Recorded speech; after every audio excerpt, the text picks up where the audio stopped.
I was straight-lined. I mean, totally straight-lined, out of my body, dead for an hour and a half.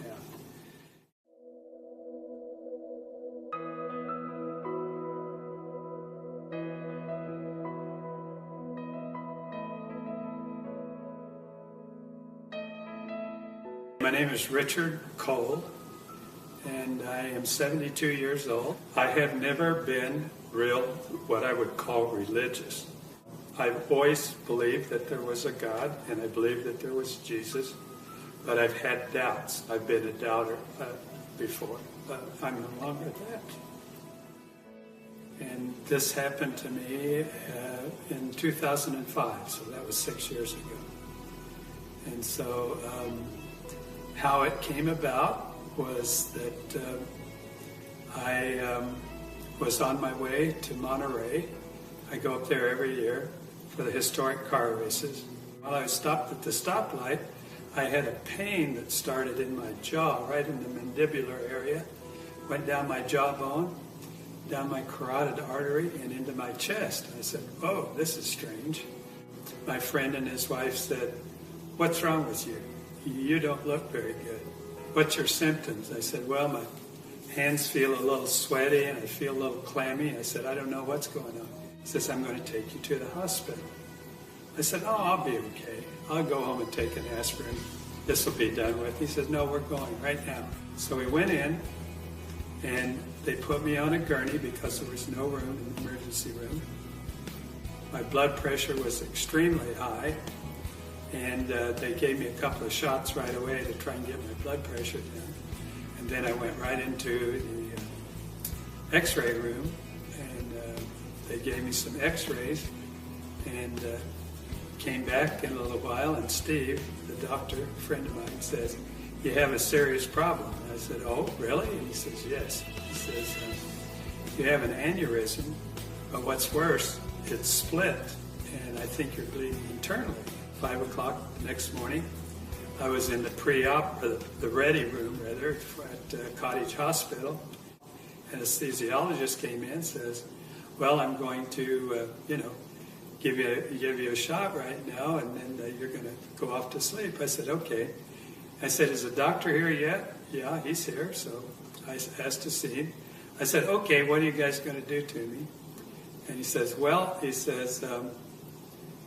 we have to do is cool you down to a real low temperature, and when we do that, it'll be just like chopping a hole in Lake Michigan in the ice in the middle of the winter. Everything's going to stop. Your brain's going to stop, and your heart will stop." I said, "Well, I've never heard of that before, and I read a lot." And he says, "We usually don't tell our patients what we're going to do to them, or else they'd run down the hall dragging the IV behind them." They told me when I went in that I'd have about a 50-50 chance of making it. I found out later with that kind of operation where they take your heart out, you have a 10% chance of survivability. So the anesthesiologist put the IV in. I went off to sleep right away, and they start rolling me down the hall to the operating room. And then I realized that I was still conscious and I wasn't under yet. It was like I was for a little bit, but then I was awake again. And I saw them roll me into the operating room. And so I wanted to tell the doctors that, "Hey, you got to give me some more of whatever it was you gave me because I'm not out yet." But I couldn't speak. I didn't have any pain or anything like that. I just could not open my mouth and get the words out, even though I tried very hard to tell them that I was still conscious. So I'm laying on the table, and there are 3 doctors standing over me and 2 nurses, and they all have their gowns on, their masks on and everything. They're ready to go. And I heard the doctor ask the nurse for the scalpel, and she got it, and she started to open me up from right here down to here. He did. Opened me up like that, and then they got an electric saw out and started cutting my breastbone open. And then I saw them go down and start to take my heart out, and then everything went black. But I was still conscious, but I couldn't see anything. And it was like a heavy black fog, and I'm just standing there looking around. I couldn't figure out what to do next or what was going to happen next.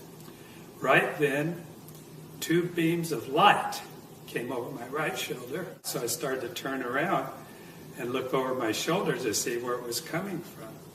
And then I heard a voice. And the voice was very authoritative,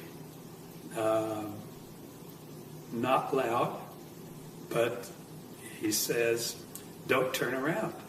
And I'm thinking, well, why not? And he says, "Don't turn around, because if you see my face, you'll have to stay here." And he says, "Now, that'll be okay if you stay here, but I have a job for you. And if you disobey me, I won't be happy." And he says, "You don't want to see me unhappy." So I said, "Yeah, well, okay. I better pay attention and do what he says." And then I said, "I know who you are." He said, "Oh, you do?" And I said, "Yeah."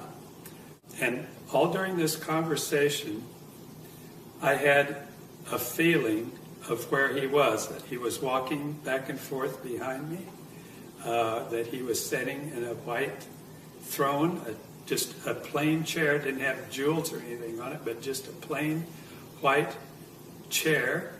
And I could just feel that, and I don't know why. That's what I was feeling. The next thing that happened is he says, "Do you have any more questions before you leave?" I said, I got to think about this. And I thought, I was thinking really hard, what am I going to ask God? Couldn't think of anything. I wanted to be really smart enough to ask him something very pertinent. And so I said, well, I'm going to have to revert to an old cliche. What's the meaning of life? And he starts laughing again. I said, what's so funny now? And he says, well, I don't know why, but a lot of people ask me that question, and it's really real simple. But I tell you what, when you come back, we'll sit down. You can ask me all the questions that you ever will have. I'll answer them for you. So I said, okay. He says, okay, it's time for you to go back. And I turned around. I'm sorry, but he put his arms around me. He put his arms around me. And it was a feeling that I can't explain. It was unconditional love, but it was words. I can't tell you the words. And I'm sorry, but I always act like this because I can feel it again. So, it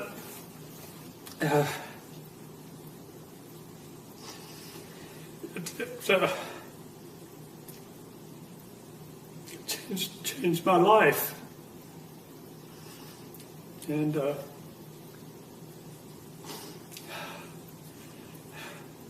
the next thing I heard was the nurse was saying, I think he's ready to come out of it. His temperature's at 90 degrees.